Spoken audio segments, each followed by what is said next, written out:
The walls of Tyre stretched across the Mediterranean like a granite finger pointing toward eternity. For 7 months, the most impregnable fortress in the ancient world had laughed at the armies below. Ships from across the known world sailed safely into its harbors, while siege engines shattered uselessly against stone that had stood for centuries. The defenders had every reason to be confident. After all, no one had ever taken Tyre by force. No one, that is, until a 24-year-old king arrived with an idea so audacious, so impossible, that it would rewrite the very rules of warfare forever. This is the story of how Alexander the Great didn't just conquer cities, he obliterated the concept of the unconquerable. His siege warfare wasn't merely about battering rams and catapults. It was about reimagining what was possible when human ambition collided with engineering genius and absolute ruthlessness.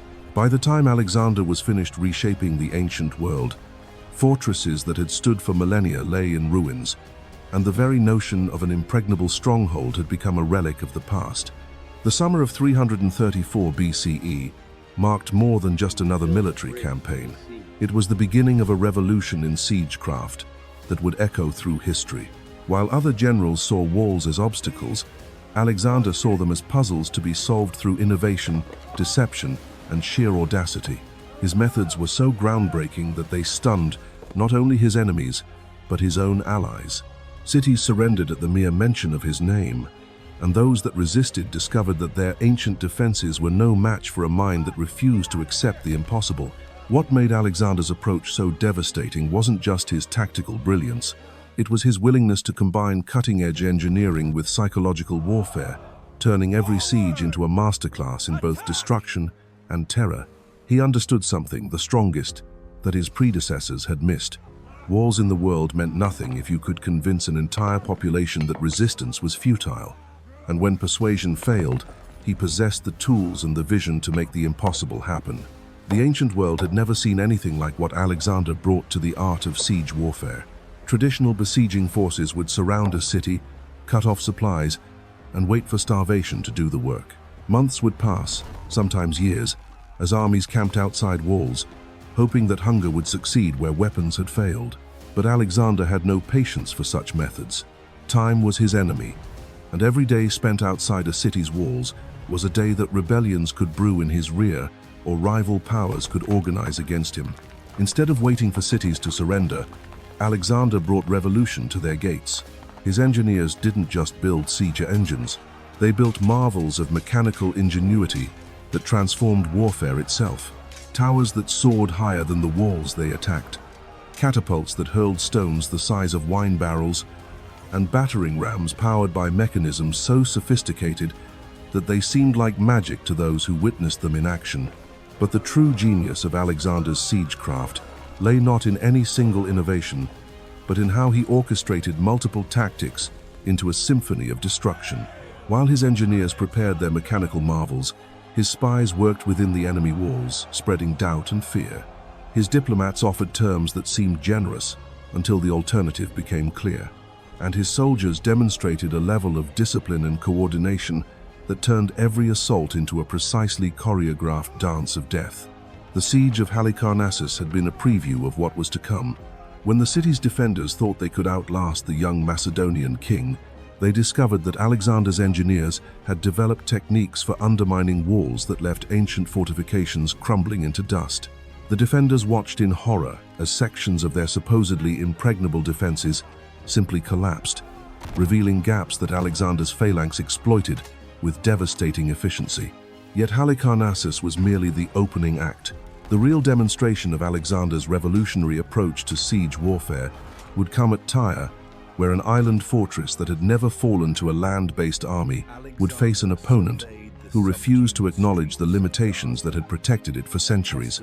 The Tyrians had grown comfortable in their island stronghold, protected by treacherous waters and walls that rose directly from the sea. They had wealth, they had allies, and they had the confidence that came from never having been conquered. Alexander arrived at the shores opposite Tyre in 332 BCE, with something the city had never faced before. Not just an army, but a vision that transcended conventional thinking about what was possible in warfare. While his generals looked at the half-mile of water separating them from the island fortress, and saw an insurmountable obstacle, Alexander saw an opportunity to demonstrate that there were no limits to what human ingenuity could accomplish when backed by absolute determination. The king's solution was breathtaking in its audacity. If he couldn't sail to Tyre, he would walk there. Alexander ordered the construction of a causeway, a massive stone and timber bridge that would stretch across the water to connect the mainland with the island fortress. His engineers set to work with materials gathered from the ruins of old Tyre, the abandoned settlement on the shore, and from quarries stretching across the region. Day by day, the causeway grew. Stone by stone, timber by timber, Alexander's bridge crept across the water toward the island that had never been taken by force. The Tyrians watched from their walls with a mixture of disbelief and growing dread as the impossible became inevitable. This wasn't just engineering. It was a declaration that Alexander recognized no natural barriers, no divine protection, no historical precedent that could stand against his will. But the causeway was only the beginning. As his bridge neared completion, Alexander revealed the full scope of his revolutionary approach to siege warfare. The causeway wasn't just a means of reaching Tyre's walls. It was a platform for siege engines, unlike anything the ancient world had ever seen. Towers that rose higher than the city's defenses, catapults capable of hurling projectiles with precision and power that made traditional siege weapons look like children's toys, and battering rams designed specifically to breach walls that had been considered unbreachable. The psychological impact of Alexander's methods was as devastating as the physical destruction they caused. Defenders who had grown up believing their walls were blessed by the gods watched those same walls crumble under the assault of machines that seemed to possess supernatural power. The very sight of Alexander's siege engines approaching was enough to break the morale of garrisons that had never known defeat. What truly set Alexander apart from every general who had come before him was his understanding that siege warfare wasn't just about breaking down walls. It was about breaking down the will to resist. Every innovation his engineers developed, every impossible feat they accomplished, sent a message that resonated far beyond the immediate battlefield. Cities throughout the region began to understand that the old rules no longer applied, that the protection they had relied upon for generations could be swept away by a king who refused to accept that anything was impossible.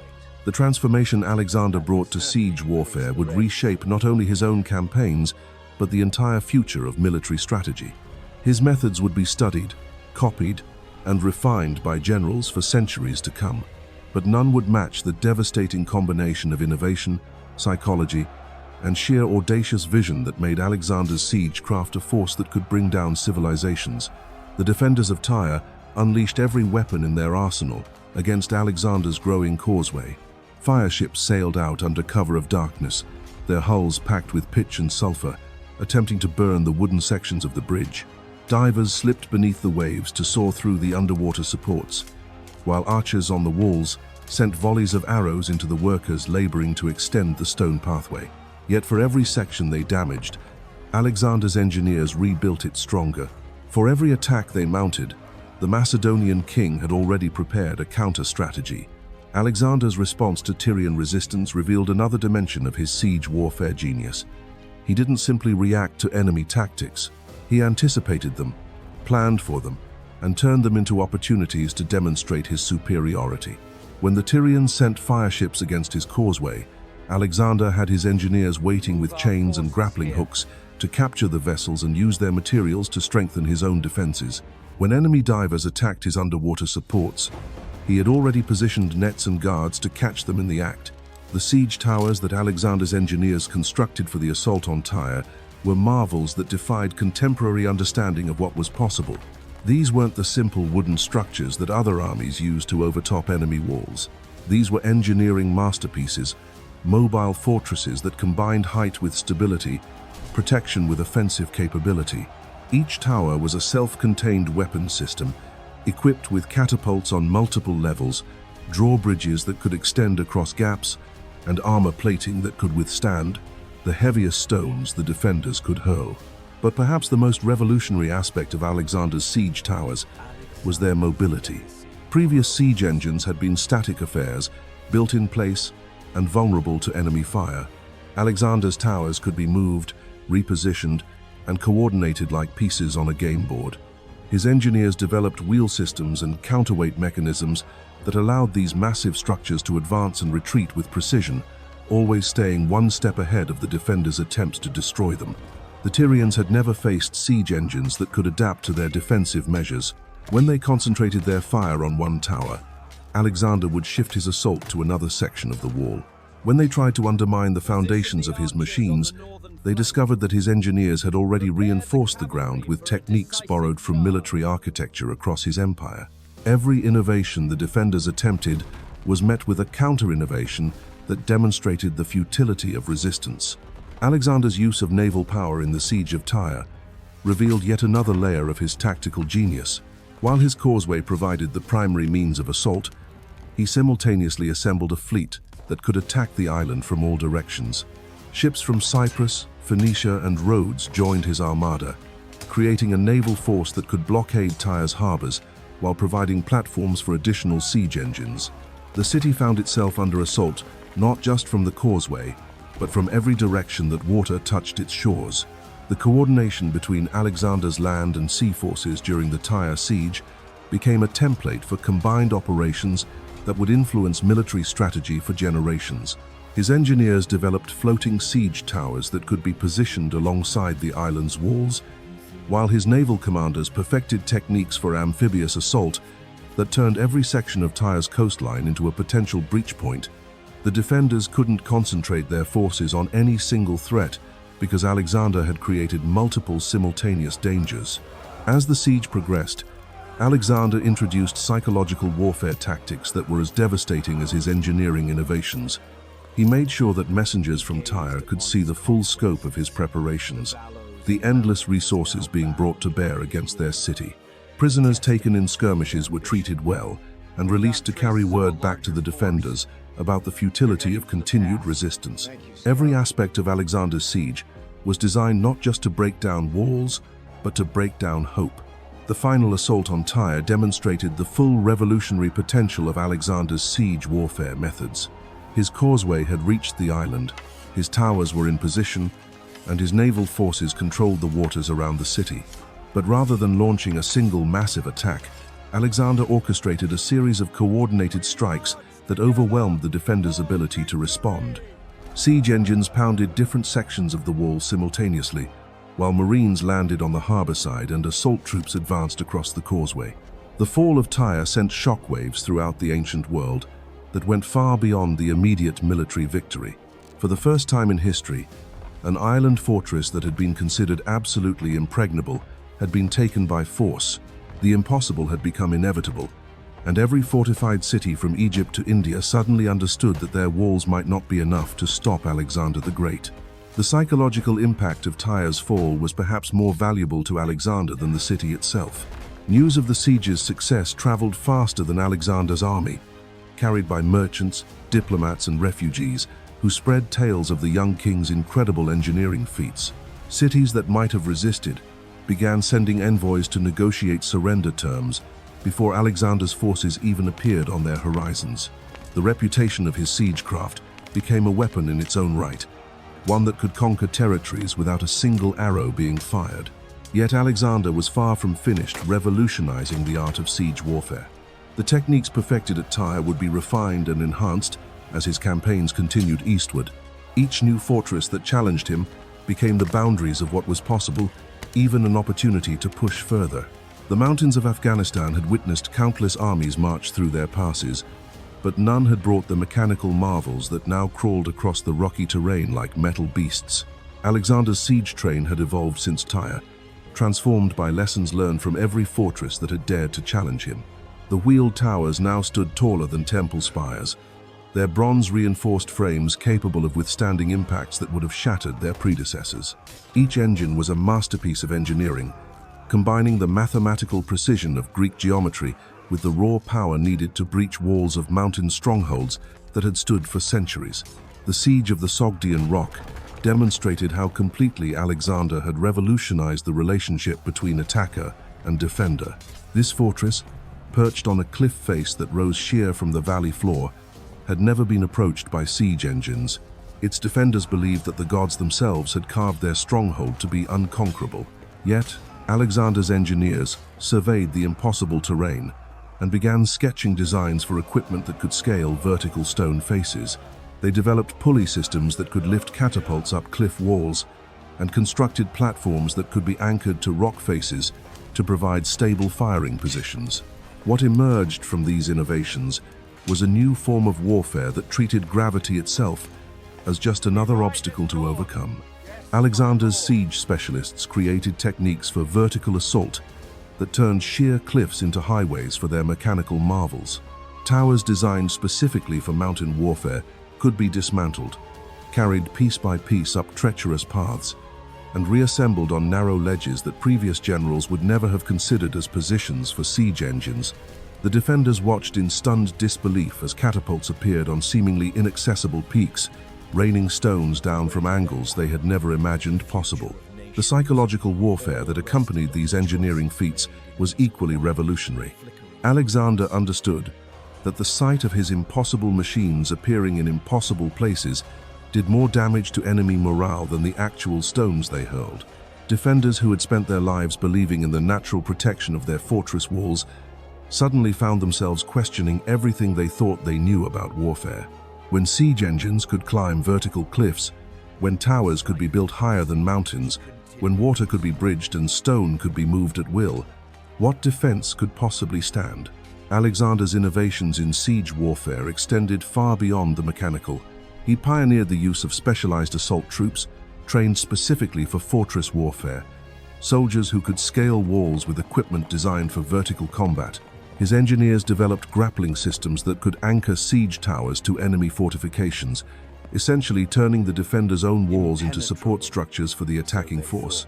These techniques required a level of coordination and training that transformed Alexander's army from a collection of warriors into a precision instrument designed specifically for breaking strongholds.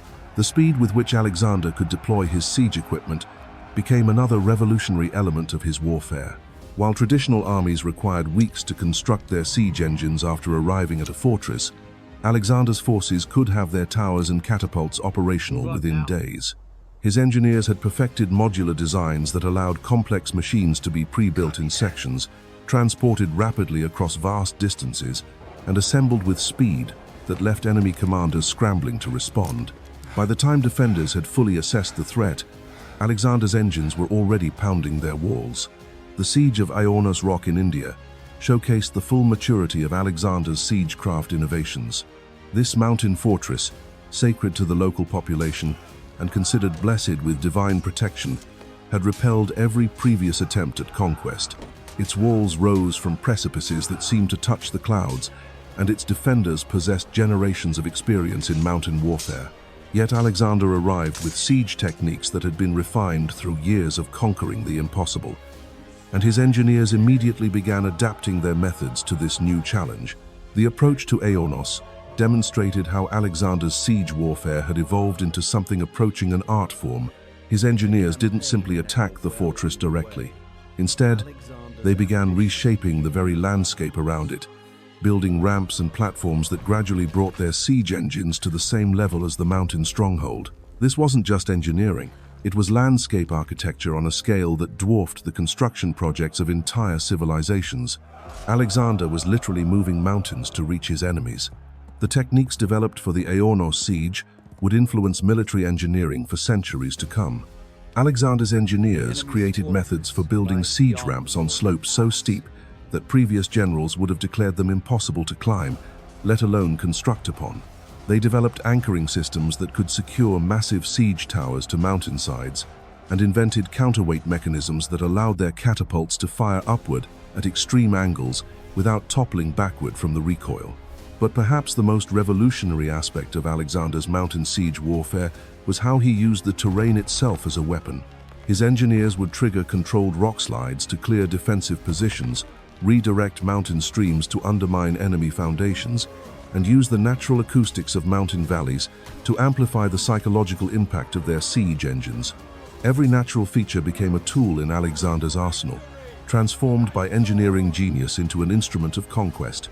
The defenders of mountain fortresses discovered that their greatest advantages could be turned against them. The very isolation that had protected them from previous armies became a trap when Alexander's siege engines could operate in terrain that no previous force had been able to reach. The height that had given them superior positions for archery became meaningless when Alexander's towers could rise even higher. The narrow approaches that had channeled attacking forces into killing zones were bypassed entirely by engineering techniques that treated vertical cliff faces as viable routes of advance. Alexander's siege warfare innovations weren't limited to the grand spectacles of his most famous conquests.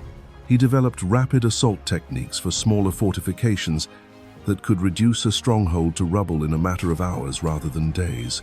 His engineers created portable siege equipment that could be carried by individual soldiers, allowing every member of his army to contribute to fortress-breaking operations.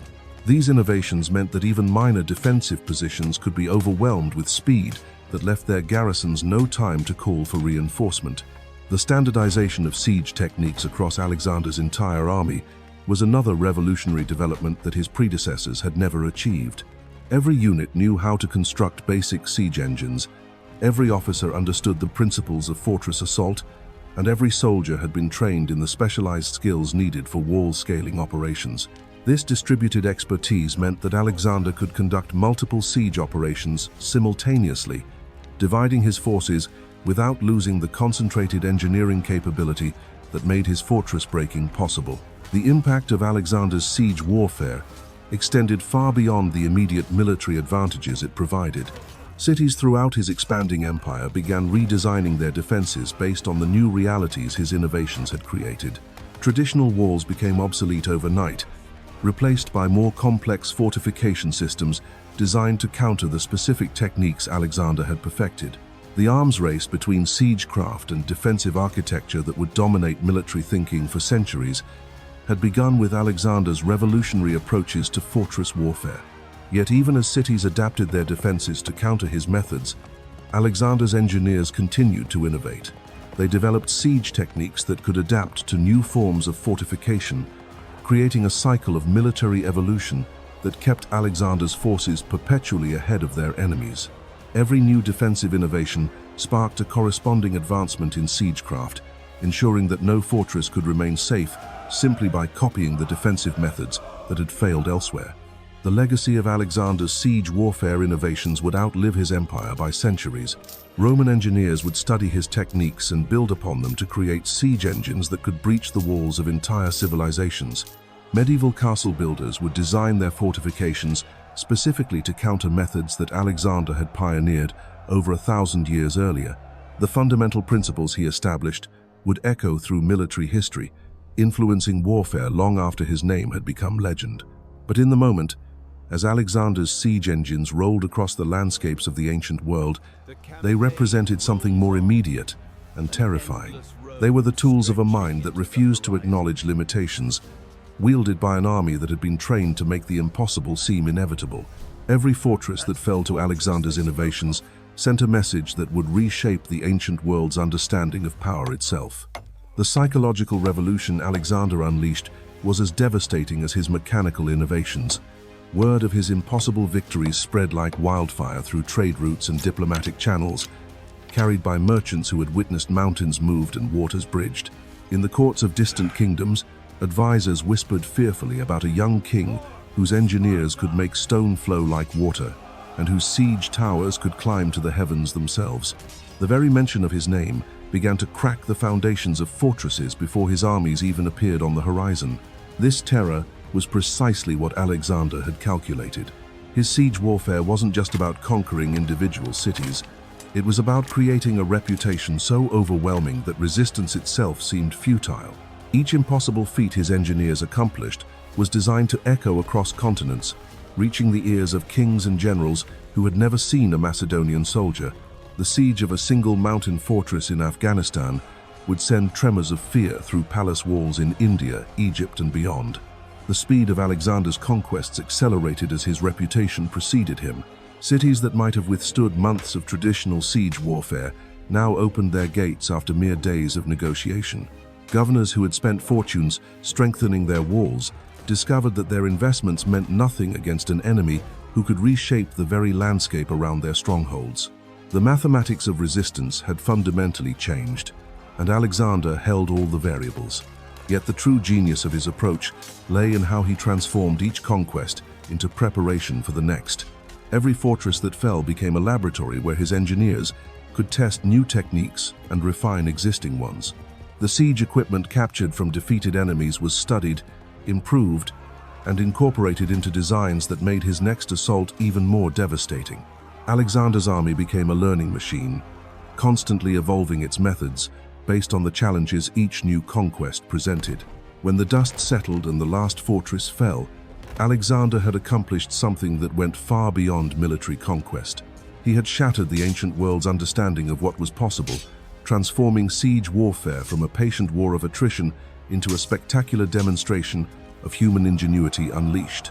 His legacy lived on in every castle wall redesigned to counter his methods, every siege engine built on his principles, and every general who dared to dream that the impossible could become inevitable through vision, determination, and the courage to defy the limitations that others accepted as absolute truth.